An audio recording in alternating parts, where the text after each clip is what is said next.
तो ज्योग्राफी का first chapter है 10th class resources and development, जिसका अभी मैंने आपको रीड करके बताया। अब इसको समझेंगे।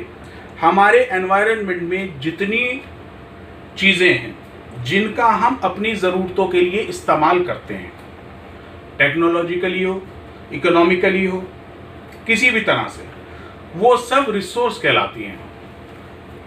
इंसान जो है वो एसेंशियल कंपोनेंट्स है रिसोर्सेज का। वो मटेरियल को ट्रांसफॉर्म करता है एनवायरनमेंट से और उसको रिसोर्स के रूप में इस्तेमाल करता है। इसका क्लासिफिकेशन क्या है? क्लासिफिकेशन को कहते हैं हिंदी में वर्गीकरण। रिसोर्सेज का क्लासिफिकेशन है, क्लासिफिकेशन ऑफ रिसोर्सेज। जैसा कि आप जानते हैं कि रिसोर्सेज जो हैं वो चीजें होती हैं जो हमें एनवायरनमेंट में मिली हुई हैं और उनको इंसान इस्तेमाल करता है अपनी ज़रूरतों के लिए। इसका फर्स्ट पॉइंट है, A point, on the basis of origin, यानी कि उत्पत्ति के आधार पर। ये दो तरह की होती हैं, एक बायोटिक, एक एबायोटिक। बायोटिक होती है जैविक और एबायोटिक अजैविक। अब देखते हैं बायोटिक क्या आता है। बायोटिक रिसोर्सेज में कौन कौन सी चीज़ें आती हैं, क्या होती हैं? बायोटिक रिसोर्सेज आर ऑब्टेन, ये बायोस्फीयर से ऑब्टेन होती है बायोस्फीयर रिसोर्सेस, और इसमें लाइफ होती है, जैसे इंसान, मनुष्य, human beings, flora and fauna. Abiotic resources क्या होती हैं? वो सभी रिसोर्सेस जो बेजान चीजों से बनाई जाती हैं वो एबायोटिक रिसोर्सेस कहलाती हैं, अजैविक। अब इसका एग्जाम्पल होता है rocks and materials, abiotic resources. B point आता है on the basis of exhaustibility.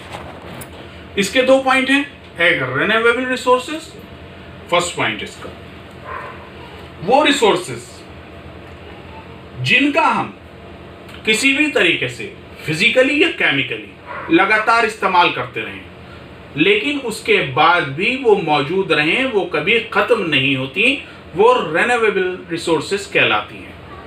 तो समझे बच्चों, जिनका हम लगातार इस्तेमाल करते भी रहें उसके बावजूद वो रिसोर्सेज मौजूद रहती हैं, कभी खत्म नहीं होती, उनका कभी एंड नहीं होता, वो रिन्यूएबल रिसोर्सेज कहलाती है।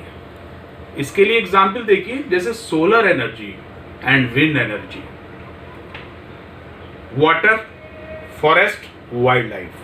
सूरज की रोशनी है, सोलर एनर्जी जो है, या विंड एनर्जी है, या पानी है, या जंगलात हैं, या जंगलात की जिंदगी है, ये सदियों से चलता चला आ रहा है और सदियों से हजारों, लाखों, अरबों लोग इसका इस्तेमाल कर चुके हैं, लेकिन ये खत्म नहीं हो रही है।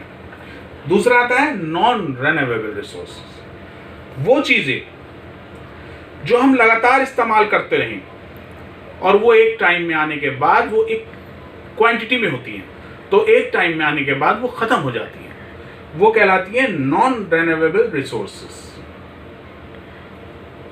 ना उनको रिसाइकिल किया जा सकता है। इसके लिए एग्जाम्पल है मिनरल्स और फॉसिल फ्यूल, यानी कि खनिज जितने होते हैं, मेटल्स वगैरह या और चीज़ें, ये जो ज़मीन से निकलती हैं, इनका हम लगातार, जब पॉपुलेशन बढ़ रही है, पॉपुलेशन बढ़ने के हिसाब से इंसान की ज़रूरतें बढ़ रही हैं, और ज़रूरतें बढ़ रही हैं तो इंसान मिनरल्स का, मेटल्स का, इन चीज़ों का यूज़ ज़्यादा कर रहा है, तो ये एक लिमिटेड क्वांटिटी में मौजूद है।